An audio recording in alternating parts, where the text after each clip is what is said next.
And our speaker has actually joined the club about 1.5 years ago. It was in January of 2006. And he was actually the first in a group of new people that came in and started off with a competent leader manual in hand. Most of us now pretty much take the competent leader manual as something that we all do and we all work in, but it wasn't always that way. And Fred was really the first member to actually get this manual as part of his packet. And of course he was the first one in the club to finish it too. So that was good. Now our speaker says he knows everything about Toastmasters. And he has served, of course, as club treasurer and vice president of membership, which is what he is now. And he's won the club evaluation contest as well as the international speech contest at various times. And of course achieved the competent leader recognition in March. And upon the conclusion of the speech today, he will achieve his competent communicator award as well. So please help me welcome, with the title of his speech, "It's a Beautiful Day in the Neighborhood," Fred Sadler. This will be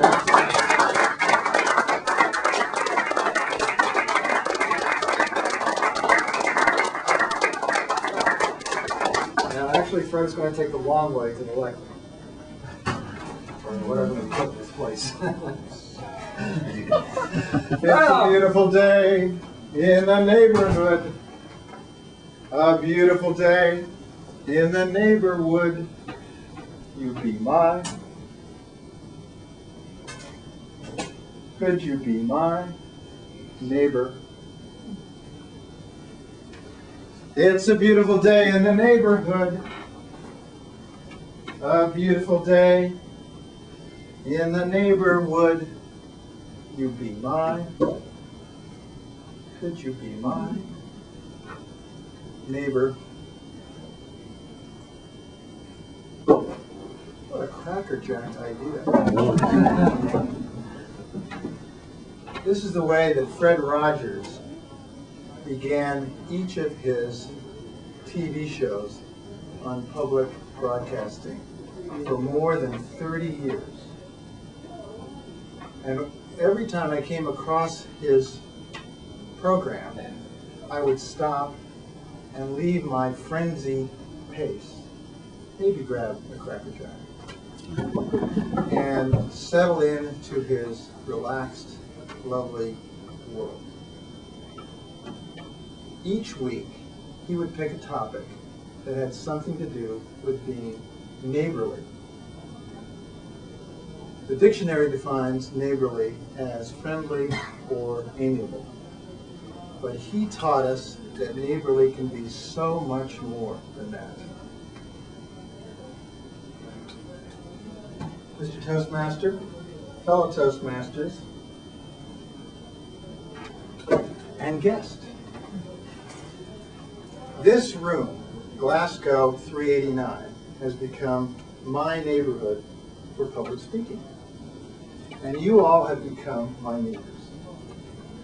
We have a common goal to help each other to learn to be better public speakers. For some of us, it was a huge leap to get here. I had toyed for years about improving my public speaking, but inertia, which is really fear in slow motion, kept me away. I'm probably the oldest person, or one of the oldest people in this room, so maybe I'm the king of procrastination. Then one day, through the inspiration of my dear friend, Mary Lineberger, I came through that door in January of last year. I was impressed with the excitement of learning and overwhelmed with a feeling of neighborliness. I was told that I should consider the seat I was sitting in to be my very own. What a welcome. I marveled at the order and the ritual led by club president Arne Buss. Everything seemed to flow. Everyone had a role. Everyone had a function. There were amazing icebreaker speeches and talks about every conceivable subject. I remember Brendan Epps' rendition of Martin Luther King's "I Have a Dream" speech that brought me back to the summer of 1963. And later we heard Wanda Penn Christensen tell us about falling in love with an airplane. And Elizabeth Mitchell one day talked about doing it in all sorts of improbable places. Only later did Angie Anderson correct us and tell us that doing it actually meant reading John Steinbeck's novel, Grapes of Wrath, out loud together. What a bummer. And metaphors. Who could forget Glenn Toll oozing his way out of the mayonnaise of mediocrity? Yeah! And climbing the Mount McKinley of life. And I remember where Robin Walker stood when he answered a Table Topics question about Groundhog Day.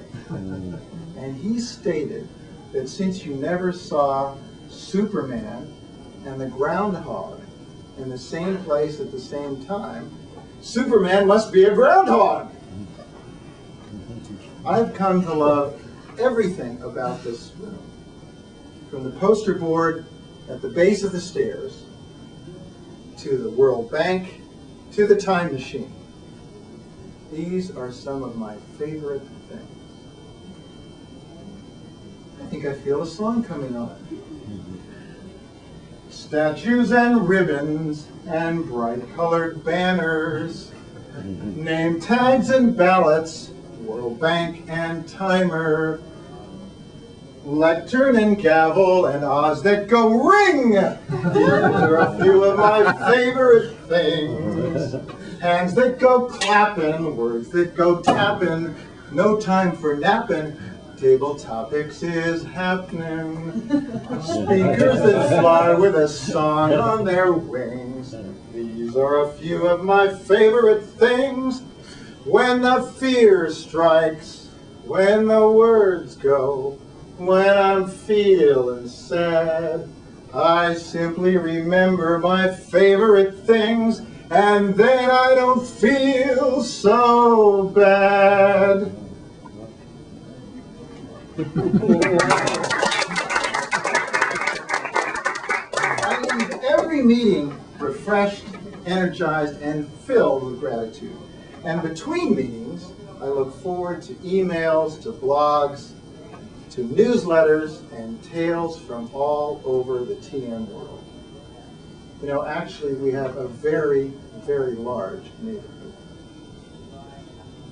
When I first came in here, I only had one voice. Mary described it as my doctor's voice.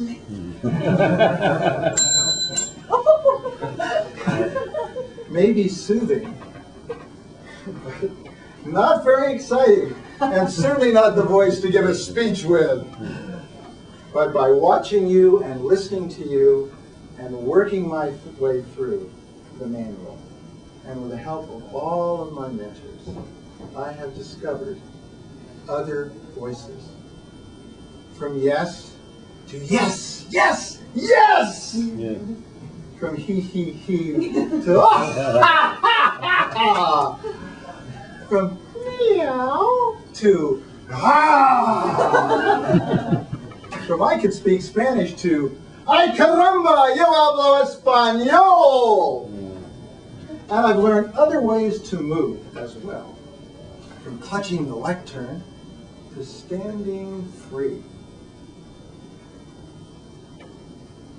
From looking down at my notes to looking up at you.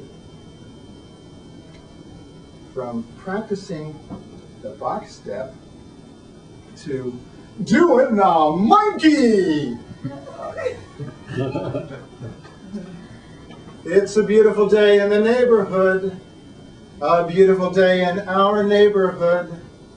I'm so glad that we are all neighbors. Mr. Toastmaster.